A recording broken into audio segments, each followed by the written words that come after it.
wabarakatuh. Halo teman-teman, perkenalkan nama saya Putri Yusnia Fajrin dengan NIM 22202101 dari Prodi Tadris Bahasa Inggris UIN Syekh Wasil Kediri. Di sini saya akan menjelaskan tentang Pancasila sebagai hukum tertinggi di Indonesia untuk memenuhi tugas ujian tengah semester mata kuliah Pancasila yang diampu oleh Ibu Ani Mar'atul Hamidah, MPD. Sebelum kita masuki materi kali ini, kalian harus tahu apa sih tujuan pembelajaran materi kita kali ini. Nah, di sini saya sudah mencantumkan 4 poin tujuan pembelajaran yang kalian bisa lihat dan juga baca. Sebelum kita lanjut, saya ada pertanyaan untuk kalian. Mengapa Pancasila itu disebut sebagai hukum tertinggi di Indonesia? Ada yang tahu? No! Nah, mari kita bahas. Oke, jadi Pancasila itu memiliki kedudukan yang sangat penting di kehidupan berbangsa dan juga bernegara. Pancasila disebut sebagai sumber dari segala sumber, yang artinya itu seluruh peraturan yang ada di Indonesia mulai dari undang-undang sampai peraturan daerah harus bersumber dan tidak boleh bertentangan dengan nilai-nilai Pancasila. 5 sila dalam Pancasila bukan hanya menjadi landasan ideologis, tetapi juga menjadi landasan moral dan arah pembentukan hukum yang nasional.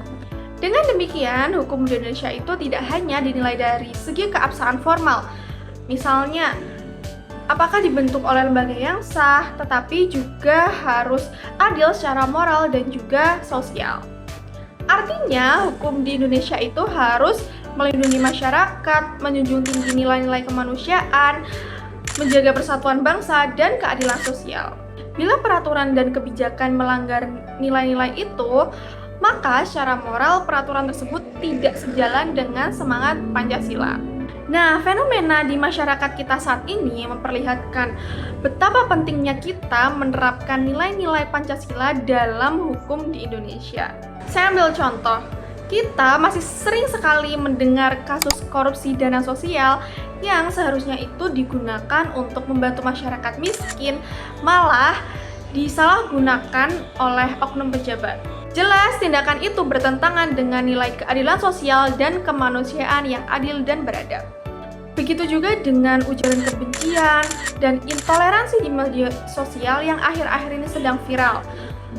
Perilaku tersebut mencerminkan lunturnya sikap atau nilai persatuan Indonesia dan ketuhanan yang menghormati perbedaan.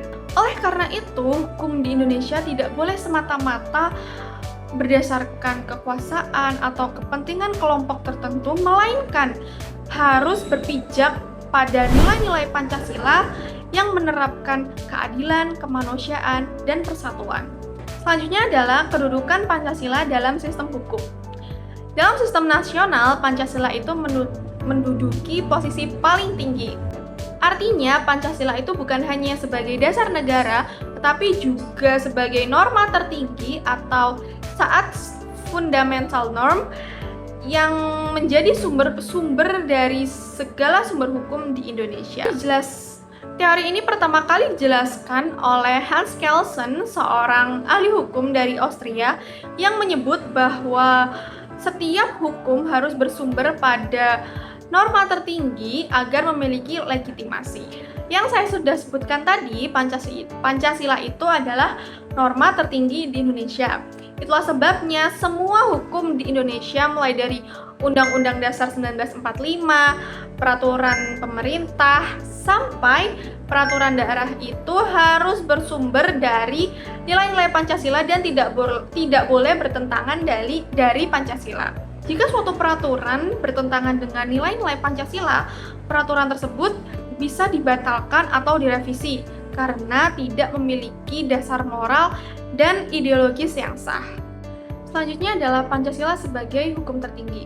Kedudukan Pancasila sebagai hukum tertinggi di Indonesia bukan hanya bersifat simbolik, tetapi sudah ditegaskan secara resmi dalam peraturan negara. Hal ini sudah tercantum dalam ketetapan MPRS nomor 20 atau MPRS tahun 1966 tentang Memorandum DPR JR mengenai sumber tertib hukum Republik Indonesia. Dan kemudian ditegaskan kembali dalam Ketetapan MPR nomor 3 atau MPR tahun 2000 tentang sumber hukum dan tata urutan peraturan perundang-undangan. Kedua ketetapan tersebut menyatakan dengan tegas bahwa Pancasila adalah sumber dari segala sumber hukum di negara, yang artinya bahwa hukum yang berlaku di Indonesia, baik yang tertulis seperti undang-undang dan yang tidak tertulis seperti adat dan juga kebiasaan, harus berlandaskan nilai-nilai pada Pancasila. Nilai-nilai tersebut berdasar dari 5 sila Pancasila. Yang pertama, ketuhanan yang Maha Esa.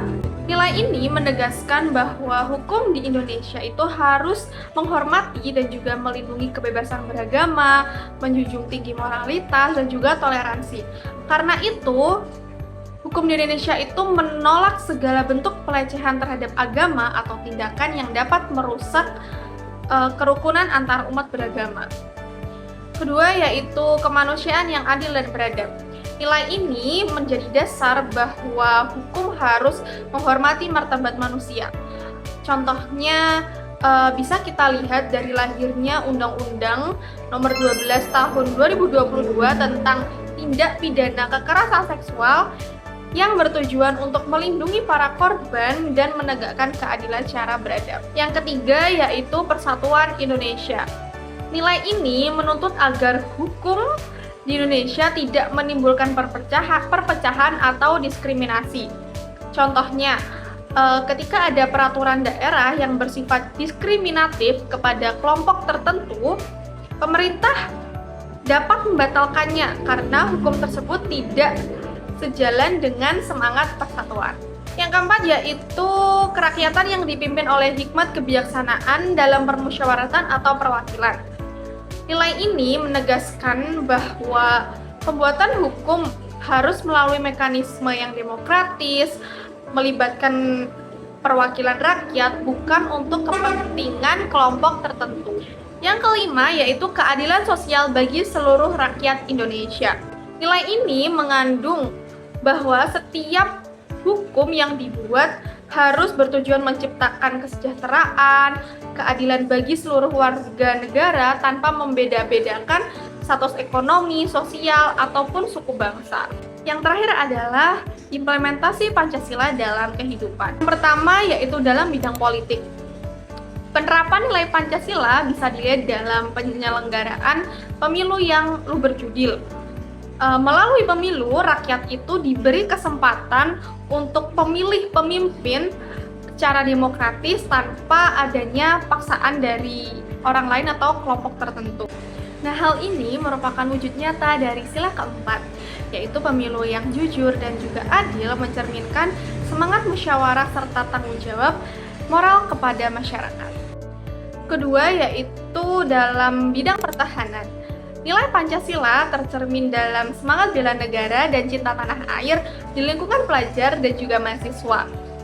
Kegiatan ini seperti upacara bendera, pendidikan karakter kebangsaan, dan program bela negara yang dapat menumbuhkan rasa tanggung jawab kita terhadap bangsa. Hal ini selaras dengan sila ketiga, karena menjaga keamanan negara itu bukan hanya tugasnya TNI maupun Polri, tapi seluruh warga negara Indonesia. Yang ketiga ada dalam bidang ekonomi. Penerapan nilai Pancasila terlihat pada pengembangan UMKM masyarakat Indonesia. UMKM itu adalah wujud nyata dari ekonomi kerakyatan yang berasaskan gotong royong dan juga keadilan sosial. Saat kita membeli produk lokal dan mendukung usaha kecil, sebenarnya kita itu telah menerapkan sila kelima. Yang keempat yaitu di bidang sosial budaya. Penerapan nilai Pancasila itu tampak pada kegiatan festival daerah dan pekan kebinekaan. Kegiatan ini melibatkan semangat Bhinneka Tunggal Ika, yaitu berbeda-beda tapi tetap satu jua. Dengan menghargai perbedaan suku, budaya, dan juga agama, kita itu telah menjalani sila kedua dan juga ketiga. Pancasila bukan hanya untuk dihafalkan, tetapi juga untuk diamalkan. untuk membangun masyarakat yang adil, bersatu, dan juga beradab. Dari penjelasan tadi dapat saya simpulkan bahwa Pancasila tidak hanya sebagai dasar negara, tetapi juga pedoman moral dan hukum tertinggi bangsa Indonesia. Kita sebagai pelajar dan calon pemimpin bangsa harus menjadikan nilai-nilai Pancasila sebagai dasar berpikir, bersikap, dan juga bertindak. Menjalankan hukum tanpa Pancasila sama saja seperti tubuh tanpa jiwa. Maka dari itu, mari kita wujudkan masyarakat yang adil dan juga beradab dengan menjadikan Pancasila sebagai pedoman tertinggi dalam kehidupan kita. Nah, itu tadi penjelasan saya terkait materi Pancasila sebagai hukum tertinggi di Indonesia. Terima kasih semua atas perhatiannya. Mohon maaf apabila ada salah kata dari penjelasan saya. Wassalamualaikum warahmatullahi wabarakatuh.